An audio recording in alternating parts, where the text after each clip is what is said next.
আমরা নামাজের মাকরু সম্পর্কে আলোচনা শুনতেছিলাম।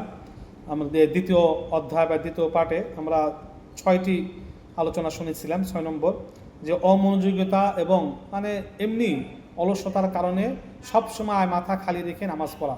এখন তো একটা ফ্যাশন বা একটা ট্রেডিশন হয়ে গিয়েছে যে মাথায় টুপি ছাড়া নামাজ পড়ে, অথচ সাহাবায়ে কেরাম এবং আল্লাহ রাসূল কখনো মাথায় টুপি ছাড়া নামাজ পড়তেন না, কখনো পড়তেন না। হঠাৎ জীবনে একবার হয়েছে।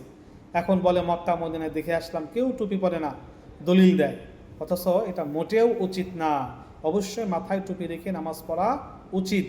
একটা টুপি পকেটে রাখতে কি অসুবিধা? মাথায় টুপি রেখে নামাজ অবশ্যই আদায় করা।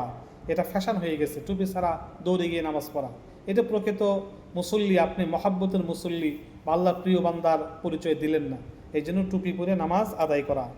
নাভির উপরে খোলা দেহে নামাজ পড়া, এমন কিছু পরে নামাজ পড়লো যে নাভির উপরে অনেক কিছু খোলা, বা অনেকে এমন গেঞ্জি পরে যে রুকু সেজদায় যখন যায় তখন অনেক তরুণ ভাইদের ওই প্যান্ট এবং গেঞ্জির মাঝখানে নাভির উপরে নিচে জায়গাটা খোলা থাকে, এরকম অবশ্যই মাকরু। এরকম করা থেকে অবশ্যই বিরত থাকতে হবে।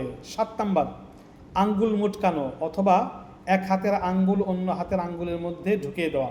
নামাজের মধ্যে আঙ্গুল মুটকানো বা এক হাতের আঙ্গুল এক হাতের মধ্যে ঢুকিয়ে দেওয়া মাকরু। 8 নাম্বার, বিনা প্রয়োজনে কাপড়ে হাত ঢুকিয়ে দেওয়া কিংবা বিনা প্রয়োজনে কোমরে হাত রাখা। নামাজের মধ্যে কোমরে হাত রাখা বা বিনা প্রয়োজনে কোমরের কাপড়ের মধ্যে হাত ঢুকিয়ে দেওয়া, এটা মাকরু। 9 নম্বর, সেজদায় পুরুষের দুহাত কনুই পর্যন্ত জমিনের উপরে বিছিয়ে দেওয়া। সেজদাতে গিয়ে পুরুষ যদি 2 হাত জমিনের সাথে কুকুরের মতো বিছিয়ে দেয়, এটা মাকরু। আর মহিলাদের জন্য বিছিয়ে রাখতে হবে, এবং পুরুষের জন্য কোনো অবস্থাতেই বিছিয়ে রাখবে না। পরবর্তী ভিডিও আমরা আলোচনা শুনবো।